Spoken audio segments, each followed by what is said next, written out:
বাবা আমি বিয়ে করব। আমি তো অন্ধ মা, কি করে তোর জন্য ছেলে দেখবো? তাছাড়া তোর বিয়ের জন্য এত টাকা আমি পাবো কোথায়? তুমি একটা কাজ করো না বাবা, একটা লটারি ছাড়ো, 100 টাকা করে টিকিট হবে, 1000টা টিকিট থাকবে, একটাই পুরস্কার থাকবে, সেটা আমি, যে জিতবে সে আমাকে পাবে। তাহলে আর তোমাকে কষ্ট করে ছেলেও খুঁজতে হবে না, টাকারও চিন্তা করতে হবে ঠিক বলেছিস সুমনা, 1000টা টিকিট 100 টাকা করে হলে অনেক টাকা হবে। চল আজই লটারি টিকিট ছাপিয়ে বিক্রি করবো। আর টিকিট টিকিট মাত্র 100 টাকা, যার প্রথম পুরস্কার আমার মেয়ে সুমনা, যে ভাগ্যবান জিতবে। বাবা তুমি এই গোকাকে টিকিট দিও না, বাই চান্স বেঁধে গেলে একে কিন্তু আমি বিয়ে করতে পারবো না। ভুল হচ্ছে, লটারি টিকিট সকলেই কাটতে পারে, দাও টিকিটটা গোকাকে দাও।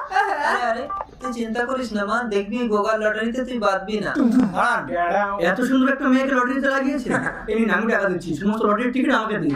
এতগুলো টিকিট যখন আমি নিয়ে নিলাম, তাহলে খেলার আর কোনো দরকার নেই, আপনার মেয়েকে আমি নিয়ে চলে যাচ্ছি। চলুন। দাঁড়ান স্যার, খেলা হবে, এর আগে উনি অনেক টিকিট বিক্রি করেছে। প্রধান ম্যাডাম, আমি দেখেছি আপনার স্বামীও কিন্তু এই টিকিট কিনেছে। আপনার স্বামীর টিকিটে যদি এই মেয়েটা বেঁধে যায় কি হবে ভেবে দেখেছেন? আমি একজন পঞ্চায়েত প্রধান হয়ে কখনোই বেআইনি কাজ হতে দেবো না।